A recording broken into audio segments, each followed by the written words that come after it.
இப்போ பார்த்தீங்கன்னா, நானு கடைக்கு வந்திருக்கேங்க. ஏன்னா கறி வாங்கிட்டு போலான்ட்டு. கடைசி நிமிஷத்துல தான் கறி வாங்கிட்டு வா அப்படின்னு சொல்லி எங்க வீட்டுக்காரர் ஃபோன்ல சொன்னாரு. சரின்ட்டு நான் கறி வாங்க வந்துட்டேன். 1 கிலோ வாங்கிக்கினேன். ஞாயித்துக்கிழமை கறி இல்லைன்னா இவங்க சாப்பிடவே மாட்டாங்க எங்க வீட்ல. சரின்னு கறி வாங்கிட்டு வரும்போதே எங்க அக்கா என்ன பண்ணாங்க, குழந்தைங்கலாம் இருக்காங்க வீட்ல. ரூ. 50க்கு போண்டா வாங்கிக்கலான்னு சொன்னாங்க. மிக்ஸடு அப்படி வந்து எல்லாத்தையும் கலந்து ரூ. 50க்கு குடுப்பாங்க. அத வந்து நாங்க ரூ. 50க்கு வாங்கிக்கினோம். சரின்ட்டு வர வழியில சரி வேலை முடிஞ்சிருச்சு கடைக்கு கடை வேலைலாம் முடிஞ்சிருச்சு. நம்ம வீட்டுக்கு போலான்னு போனாக்கா, அக்கா வந்து இன்சுலின் காலியாகி போச்சு அப்படின்னு சொல்லிடுச்சு. அக்கா பொண்ணுக்கு சுகரு. அதனால இன்சுலின் காலியாகி போச்சுன்னு சொன்னாங்க. சரி நான் கறி வச்சுட்டு வெளியவே நின்னுட்டுருந்தேன். மெட்ல மேல நான் உட்காந்துக்கினேன். அக்கா மட்டும் தான் உள்ள போய் வாங்கிட்டு வந்தாங்க. ஏன்னா கறி வச்சுன்னு கடைக்குள்ள நான் போக மாட்டேன் நானு. வெளிய உட்காந்துட்டுருந்தேன். சரின்ட்டு எங்க அக்கா வெளிய வந்துட்டாங்க. சரி எங்க அக்கா வெளிய வந்த உடனே தான் எனக்கு ஞாபகம் வந்துச்சு. எங்க பையன் வந்து ஐஸ் கேக் வாங்கிட்டு வர சொன்னான். எங்க பசங்க 2 பேருமே அவ்வளோதாங்க. கடைக்கு போறேன்னா, அம்மா ஏதாச்சும் வாங்கிட்டு வா, ஏதாச்சும் வாங்கிட்டு வான்னுவாங்க. ஆனா என்ன வாங்கிட்டு வரணும்னு மட்டும் சொல்லவே மாட்டாங்க. அதுவே பெரிய கடுப்பா இருக்கும். இந்த மாரி நீங்களும் அனுபவிச்சுக்கிறீங்களான்றத கமெண்ட்ல சொல்லுங்க. சரின்னு ஐஸ் கேக் வாங்குறதுக்கு பேக்கரிக்கு வந்துட்டோம் நாங்க. சரின்ட்டா நாங்க சாக்லேட் கேக் தான் வாங்குனோம். ஒரு கேக்கு ரூ. 50ன்னு சொன்னாங்க. சரின்னு நான் 2 கேக்கு வாங்கிக்கினேன். எங்க பையன் மட்டும் தான் சாப்பிடுவான். எங்க சின்ன பையன், பெரிய பையன் மட்டும் தான் சாப்பிடுவான் ஐஸ் கேக்கு. வேற யாரும் சாப்பிட மாட்டாங்க. சரின்ட்டு நானு பில்லு பே பண்ணிட்டே இருக்கேங்க. பில்லு பே பண்ணிட்டு இருக்கும்போது எங்க அக்கா பாட்டுக்கு கேக்க எடுத்துக்கின்னு தூரம் போய் நின்னுக்குச்சு. ஏன்க்கான்னு கேட்டாக்கா, ஒருத்தன் உன் பக்கத்துல வந்து உன் ஃபோனையே மொறச்சு மொறச்சு பார்த்துட்டு இருக்கான். எட்டி எட்டி பார்க்குறான்னு சொல்லுச்சு. சரிக்கா, அப்படி எட்டி பார்த்தா என்னையெல்லாம் கையோட கூட்டிட்டு கூட்டிட்டு வரணும். நீ மட்டும் வந்தா என்ன நியாயம் அப்படின்னா, "அ ஒரு பயம் எடுத்துக்கிச்சு. அதனால தான் வந்துட்டேன்னு" சொல்லுச்சு. இது என்னங்க பயம்? என்னையும் கூட கூட்டு வரணும்ல. சரின்ட்டு நாங்க வீட்டுக்கு வந்துட்டோம். ஹாய்ங்க எல்லாருக்கும் இரவு வணக்கம். இன்னைக்கு என்ன சமைக்க போறேன்னா, இன்னைக்கு சமையல் தான். ஆனா என்ன சமைக்க போறேன்னா, கறி குழம்பு தான். அதான் சொன்னேன்ல, கறி குழம்பு. கறி குழம்பு செஞ்சாக்கா சப்பாத்தி செய்யன்னு எங்க பசங்க. எங்க பெரிய பையனுக்கும் எங்க சின்ன பையனுக்கும் சப்பாத்தி. ஆனா இப்ப எனக்கு சப்பாத்தி செய்யற அளவுக்கு தெம்பு இல்ல. அதனால கறி குழம்பு, சாதம். வழக்கமா 1 1/2 கிளாஸ் அரிசி, கறி ஏற்கனவே கடையிலேருந்து வாங்கின்னு வந்த உடனே நான் கழுவி வச்சிருவேன் நானு.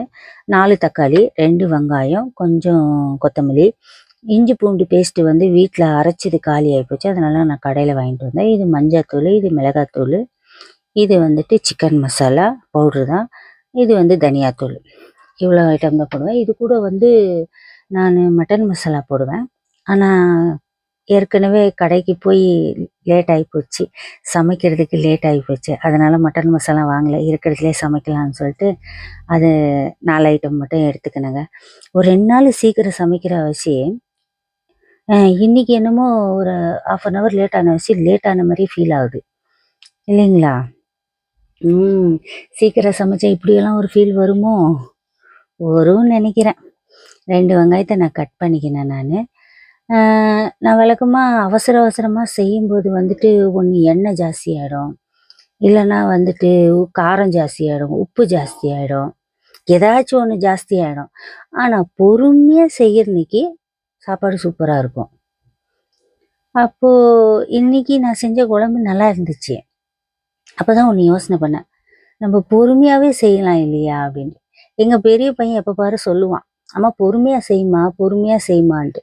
நான் தான் கேட்க மாட்டேன். சரிங்க. நான் இது வந்துட்டு இன்னைக்கு வந்து இந்த ஈயத்தோட வாணலி தான் வச்சிருக்கேன். 100 கிராம் எண்ணெய் ஊத்திக்கிட்டேன் நானு. எண்ணெய வந்துட்டு நான் ஃபர்ஸ்ட்டே நல்லா காய வச்சுருவேன் நானு. ம். ஃபர்ஸ்ட்டு வந்து ஏன்னா இது வந்து இந்த கடாய் வந்து கொஞ்சம் திக்னஸ் ஜாஸ்தி. அதனால சூடு பிடிக்கிறது கொஞ்சம் கஷ்டம் இது. அதனால என்ன பண்ணிட்டேன், ஒரு மீடியம் ஃப்ளேம்ல வச்சு நான் அந்த கடாய வச்சுக்கினேன் நானு. இப்போ வந்து தக்காளிய வந்து கட் பண்ணிக்கலாம். நான் தக்காளி வந்துட்டு ரொம்ப சிரிஞ்சுலாலாம் எனக்கு கட் பண்ண தெரியாதுங்க. சின்ன சின்னதா கட் பண்ண தெரியாது. கட் பண்ற டிபார்ட்மெண்ட்டெல்லாம் வந்து நம்ம அக்கா பொண்ணுது. அக்கா பொண்ணு வந்து எங்க அக்காகிட்ட கத்துக்கிச்சு. ஆனா நான் எங்க அக்காகிட்டேருந்து எதுவுமே கத்துக்கல. அதுதான் எங்க அக்கா இன்னமும் திட்டிட்டு இருக்கும். ஏன்னா, "அக்கா பொண்ணு கத்துக்கிறா, நீ ஏன் கத்துக்க மாட்டேன்றன்னு?" எனக்கு வேணாம் போ" அப்படின்ட்டு என் கை எப்படி போக்குதோ, அந்த மாரி நான் கட் பண்ணிடுவேன். இப்ப எண்ணெய் நல்லா காய்ஞ்சிடுச்சு. எண்ணெய் காய்ஞ்ச உடனே வெங்காயத்த போட்டா, அப்படியே 2 கலர் கலந்தா டக்குன்னு வறுபட்டுருங்க. இல்லைங்க, டக்குன்னு வறுபட்டுரும். அதனால தான் நான் நல்லா எண்ணெயை காய வச்சுட்டு வெங்காயத்தை போட்ட உடனே நல்லா ஒரு 2 கிண்டு கிண்டிட்டேன்னாக்கா வறுபட்டுரும். இப்போ நம்ம கழுவி வச்சிருக்கிற அந்த கறியை வந்துட்டு நம்ம அதில் ஒன்றொன்னா தண்ணி கொஞ்சம் கொஞ்சமாக தண்ணியை இருவி இருவி போட்டுடலாம் நம்ம. அது போட்டாலும் எப்படி இருந்தாலும் தண்ணி விடத்தான் செய்யும். அது ஒன்றும் பண்ண முடியாது. அதனால தண்ணி சுண்டுற வரைக்கும் கொஞ்சம் விட்டா போதும். 2 ஸ்பூனு உப்பு போட்டுக்கினேன். ஏன்னா இஞ்சி பூண்டுல உப்பு கொஞ்சம் அதிகமாக இருக்கும். அதனால 2 ஸ்பூனு போதும் உப்பு. நான் வந்துட்டு கடையிலேருந்து வாங்கிட்டு வரும்போது இந்த இஞ்சி பூண்டு பேஸ்ட்டு வந்து கம்மியாக தான் இருக்கும்ன்ட்டு 2 பாக்கெட் வாங்கிட்டு வந்தேன். ஆனால் கட் பண்ணி ஓப்பன் பண்ணி பார்த்தா தான் தெரியுதுங்க, இதில் 2 ஸ்பூன் இஞ்சி பூண்டு பேஸ்ட் இருக்குங்க. நல்ல தாராளமாக இருக்குது, ஃப்ரெஷ்ஷாக தான் இருக்குது, நல்லா தான் இருக்குது. பரவாயில்ல, ஒரு ஒரு கடையில் நான் வாங்கினேன்னா நல்லா இருக்காது. ஆனால் இது பரவாயில்ல, நல்லா ஃப்ரெஷ்ஷாக தான் இருக்குது. அப்புறமா நான் ஒரு இஞ்சி பூண்டு பேஸ்ட்டே போட்டுக்கினேன். ஒரு இஞ்சி பூண்டு பேஸ்ட் எடுத்து ஃப்ரிட்ஜில் வச்சுட்டேன்.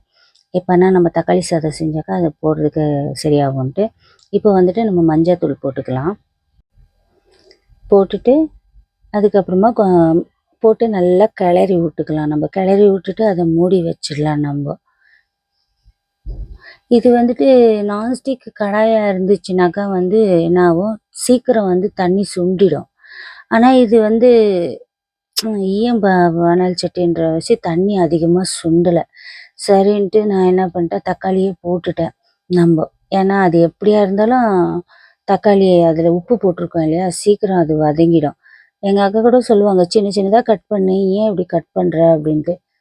சின்னதாக கட் பண்ணாலும் சுடு தண்ணியில் வேக தான் போகுது, பெருசாக கட் பண்ணாலும் சுடு தண்ணியில் வேக தான் போகுது அப்படின்னு சொல்லிடுவேன். எங்கள் அக்கா என்னன்னுவாங்க, இது விளக்கம் என்னவாங்க, நமக்கு இதுதான் விளக்கம். சரிங்க, மூடி போட்டாச்சு. இதை நல்லா நம்ம கிளறி விட்டுக்கலாம். கிளறி விட்டுட்டு இப்போ என்ன பண்ணலாம், இந்த மசாலா ஐட்டமெல்லாம் வந்து இதில் சேர்த்துக்கலாம். இதில் நம்ம மிளகாத்தூள், தனியாத்தூள், சிக்கன் மசாலா, மட்டன் மசாலா போட்டாக்கா இன்னும் நல்லாயிருக்கும். இது வந்து 2 ஸ்பூன் போட்டு மட்டன் மசாலா வந்து 1 ஸ்பூன் போட்டோம்னாக்கா சூப்பராக இருக்கும், நல்லாயிருக்கும். ஆனால் மட்டன் மசாலா இல்லை. இப்போ வந்துட்டு என்னால் கடைக்கும் போக முடியாது. ஏற்கனவே 1/2 ஹவராக நானும் எங்கள் அக்காவும் கடையிலேயே சுற்றிட்டு இருந்தோம். நாங்கள் எப்போ கடைக்கு போனாலும் நானும் எங்கள் அக்காவும் தான் போவோம். ஏன்னா இருக்கிற கதை இல்லாத கதையெல்லாம் பேசிட்டு போவோம் நாங்கள். என்ன புரளி பேசுவீங்களா? ஒரு டைமில் புரளியும் பேசுவோம், பேசாமல் இருக்க மாட்டோம். சரி சரி. இப்போ வந்துட்டு நல்லா வந்துட்டு கிளறி விட்டாச்சு. கொஞ்சம் தண்ணி ஊற்றிக்கலாம். தண்ணி ஏன் ஊற்றுறேன்னா, எனக்கு பெரட்டினா அப்படி வைக்கணும். நல்லா வந்து எண்ணெய் பிரிஞ்சு வந்து அதை வந்து பெரட்டினாப்படி வச்சு சுடு சாதத்தில் போட்டு சாப்பிட்டா நல்லாயிருக்கும். எனக்கு அப்படி ஒரு டேஸ்ட்டு. ஆனால் எங்கள் வீட்டுக்காரருக்கு என்னென்னாக்கா தண்ணியாக வேணும் குழம்பு. ஏன் சொல்லுங்கள், அவருக்கு மரணத்து காலையிலேக்கும் அதே குழம்பு வேணும், அவருக்கு கறி குழம்பே வேணும் அவருக்கு. அதனால் என்ன பண்ணிட்டேன், கொஞ்சம் தண்ணி ஊற்றிட்டேன். அதுலேயும் இல்லாத வந்துட்டு இன்றைக்கி நாங்கள் 3 வீட்டுக்காரும் ஒரே காம்பவுண்டில் இருக்கிற வச்சு நான் கறி குழம்பு செஞ்சாலும் எங்கள் அம்மா வீட்டுக்கு கொடுப்பேன், எங்கள் அம்மா கறி குழம்பு செஞ்சாலும் எனக்கு கொடுப்பாங்க, எங்கள் அக்கா செஞ்சாலும் கொடுப்பாங்க. ஆனால் இன்றைக்கி வந்துட்டு நான் மட்டும்தான் கறி எடுத்திருக்கேன். எங்கள் அக்காவும் எங்கள் அம்மாவும் கறி எடுக்கலை. அதனால் அவங்களுக்கும் சேர்த்தே நான் சமைச்சிட்டேன். அதனால தான் நான் வந்துட்டு கொஞ்சம் தண்ணி கொஞ்சம் எக்ஸ்ட்ரா வச்சேன். குழம்பு மட்டும்தான் கொடுப்பேன், சாதம் அவங்க செஞ்சுட்டு இருப்பாங்க. ஆல்ரெடி அவங்க சமையலெல்லாம் முடிஞ்சு போச்சு. என் சமையல் மட்டும்தான் லேட்டு. அதனால் குழம்பு மட்டும்தான் கொஞ்சம் கூடுதலாக வச்சுக்கினேன். சாதம் செய்யும்போது கொஞ்சோண்டு உப்பு போட்டுக்கோங்க. உப்பு போடாத சாதம் செய்யாதீங்க, அது உப்பு போட்டது நல்லா இருக்காது. நான் சோத்தை வடிச்சிக்கினேன், நான் வடிக்க போகிறேன், இன்னும் வடிக்கலை. ஓரளவுக்கு வெந்துடுச்சு. ஓரளவுக்கு வெந்தாலே போதும். ஏன்னாக்கா வடிச்சிட்டு நம்ம மூடணும்னு நினச்சிக்கோங்க, அந்த தம்லேயே வந்துட்டு அது பளபளன்னு ஆகிடும். எங்கள் வீட்டில் வந்துட்டு மெதுவாக இருக்கணும் சாப்பாடு. எனக்கு எப்படி இருந்தாலும் ஓகே, எங்கள் பசங்களுக்கும் எப்படி இருந்தாலும் ஓகே. ஆனால் எங்கள் வீட்டுக்காருக்கு மட்டும் சாப்பாடு வந்து மெதுவாக இருக்கணும். கொஞ்சம் கெட்டியாக செஞ்சாலும் கத்துவார். உங்கள் வீட்டில் எப்படின்றது கமெண்ட்டில் சொல்லுங்கள். ஓகேங்க, சமையலெல்லாம் ஆகிப்போச்சு. இப்போ எடுத்து இறக்கி வச்சிடலாம் அப்படின்னு சொல்லிட்டு இறக்கி வச்சுட்டு நான் தான் சாப்பிட்லான்ற பிளானில் இருந்துச்சு. இறக்கி வச்ச உடனே எங்கள் வீட்டுக்காரர் வந்துட்டார். வந்த உடனே சரி சீக்கிரம் வந்துட்டாரே அப்படின்னு சொல்லி நார்மலாக இருந்தால், வந்த உடனே வந்து சாப்பாடு போடுன்றாரு. என்னது நீயா கேட்குறது அப்படின்னேன். ஆமாம்மா பசிக்குது சாப்பாடு போடுன்ட்டாரு. எந்த கடவுள் எந்த பக்கத்துலேருந்து வந்து எங்கள் வீட்டுக்காரருக்கு புத்தி கொடுத்தாருன்னு தெரில. பயங்கர ஷாக்காக இருந்துச்சு. ஏன்னா இவ்வளோ சீக்கிரம் எங்கள் வீட்டில் யாரும் சாப்பிட மாட்டாங்கங்க. எங்கள் பெரிய பையன் நான் மட்டும்தான் சீக்கிரம் சாப்பிடுவோம். ஆனா எங்க சின்ன பையன் எங்க வீட்டுக்காரர் மட்டும் லேட்டா தான் சாப்பிடுவாங்க. அப்பா! எப்ப என்ன புத்தி வந்துச்சுன்னே தெரியல. இப்படியெல்லாம் கேட்கும்போது ரொம்ப சந்தோஷமா இருக்குதுங்க. சரின்னுட்டு நானும் குஷியில, அப்பா இன்னைக்கு நம்ம வேலை சீக்கிரம் முடிய போகுது. சீக்கிரம் அவங்களுக்கு சாப்பாடெல்லாம் போட்டு குடுத்துட்டு, நம்ம சாமானத்தெல்லாம் கழுவிட்டு சீக்கிரம் படுத்துக்கலாம் அப்படின்னு சொல்லிட்டு சாப்பாடு போட்டுட்டே இருந்தேன். சாப்பாடு போட்டுட்டே இருக்கும்போது என் சின்ன பையனும் வந்துட்டான். "அம்மா சாப்பாடு போடுமா எனக்கும் பசிக்குது" அப்படின்ட்டான். "என்னங்கடா ஆச்சு உங்களுக்கு? இன்னைக்கு ஷாக்கு மேல ஷாக்கு குடுக்குறீங்க. எனக்கு இருக்கிறதோ ஒரு சின்ன இதயம். அதுல இவ்ளோ ஷாக்கு குடுத்தீங்கன்னா நான் எப்படி தாங்குவேன்?" ஒரே சந்தோஷம் எனக்கு. சாப்பாடு செஞ்ச உடனே சாப்பிட்டாதாங்க நம்ம செஞ்ச சாப்பாட்டுக்கே ஒரு வேல்யூக்கு இது சந்தோஷம் கிடைச்ச மாதிரி. அந்த சந்தோஷம் இன்னைக்கு என் பசங்க என் பையனும் எங்க வீட்டுக்காரரும் குடுத்துட்டாரு. சரி சாப்பாடு போட்டுட்டே யோசனை பண்ணேன். என்ன ஆச்சு இவங்களுக்கு இவ்ளோ ஜல்தி சாப்பிடுறாங்களேன்னு நெனச்சுட்டே இருந்தேன். அப்பதான் ஞாபகம் வந்துச்சு. கறி குழம்பு. எங்க வீட்ல கறி குழம்பு, கீரை குழம்பு செஞ்சா மட்டும் தான் சீக்கிரம் சாப்பிடுவாங்க. மத்த டைம்ல சாப்பிட மாட்டாங்க. லேட்டா தான் சாப்பிடுவாங்க.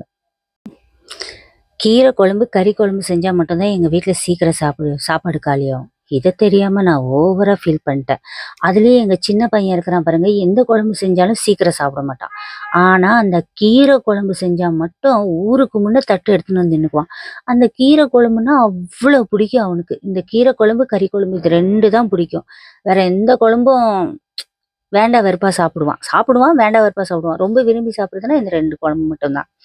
சரின்னு அவனுக்கும் போட்டு குடுத்துட்டேன். சரி எந்த சந்தோஷமோ என்னமோ, நீங்க சாப்பிட்டு எனக்கு இடத்த காலி பண்ணா போதும்னு நெனச்சுக்கின்னு, நான் அவங்களுக்கு சாப்பாடு போட்டு குடுத்துட்டு, நானும் போட்டுக்கின்னு, எங்க அம்மாவுக்கும் கொஞ்சம் குழம்பு ஊத்தி குடுத்துட்டேன். ஏன்னா, எங்க அம்மா வந்துட்டு கேட்டுட்டே இருந்தாங்க. "குழம்பாச்சாம்மா, குழம்பாச்சாம்மா, குழம்பாச்சாம்மான்ட்டு." ஏன்னா, அவங்க டேப்லெட் சாப்பிடுறவங்க. அதனாலேயே நான் சீக்கிரம் செஞ்சேன். சரின்னு எங்க அம்மாவுக்கும் கொஞ்சம் குழம்பு ஊத்தி குடுத்துட்டு, எங்க அக்காவுக்கும் கொஞ்சம் குழம்பு ஊத்தி வச்சுட்டேன். வச்சுட்டு எடுத்து இந்த பக்கம் தட்டெல்லாம் எடுத்து வச்சுட்டு நான் கிளீனா தொடச்சு விட்டுட்டேன். யார் எப்படி போனா என்ன? எனக்கு வேலை முடிஞ்சா போதும். இன்னைக்காவது நார்மலா நான் லேட்டா தான் தூங்குவேன் நானு. சீக்கிரம் தூங்க மாட்டேன். ஏன்னா எல்லாத்தையும் கழுவிட்டு படுக்கிறதுக்கு லேட் ஆகும். நீங்க எப்படின்றத கமெண்ட்ல சொல்லுங்க. சரி எல்லாத்தையும் போட்டு வச்சுட்டேன். அக்காவுக்கு வந்து அப்புறமா நான் குடுத்துக்கிறேன் நானு குழம்பு. அதுக்குள்ள எனக்கும் ரொம்ப பசிக்குதுங்க. நானும் சாப்பிடுறேன். மறந்துட்டேங்க.